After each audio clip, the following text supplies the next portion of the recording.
بسم الله الرحمن الرحيم عم يتساءلون عن النبأ العظيم الذي هم فيه مختلفون كلا سيعلمون ثم كلا سيعلمون ألم نجعل الأرض مهادا والجبال أوتادا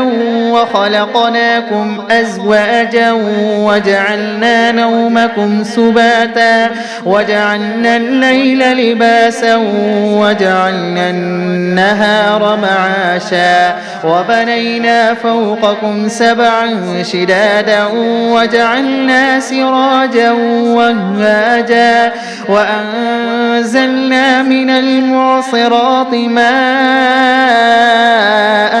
ثجاجا لنخرج به حبا ونباتا وجنات ألفافا إن يوم الفصل كان ميقاتا يوم ينفخ في الصور فتأتون أفواجا وفتحت السماء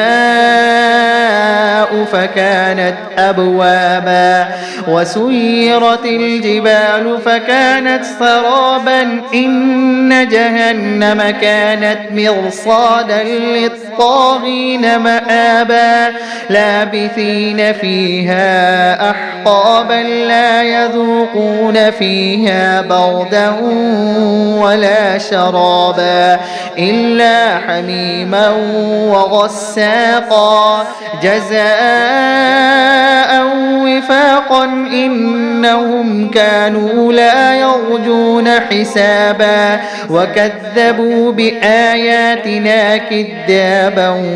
وكل شيء أحصيناه كتابا فذوقوا فلن نزيدكم إلا عذابا إن للمتقين مفازا حدائق وأعنابا وكواعب أترابا وكأسا دهاقا لا يسمعون فيها لغوا ولا كذابا جزاء من ربك عطاء حسابا رب السماوات والأرض وما بينهما الرحمن لا يملكون منه خطابا يوم يقوم الروح والملائكة صفا لا يتكلمون إلا من أذن له الرحمن وقال صوابا ذلك اليوم الحق فمن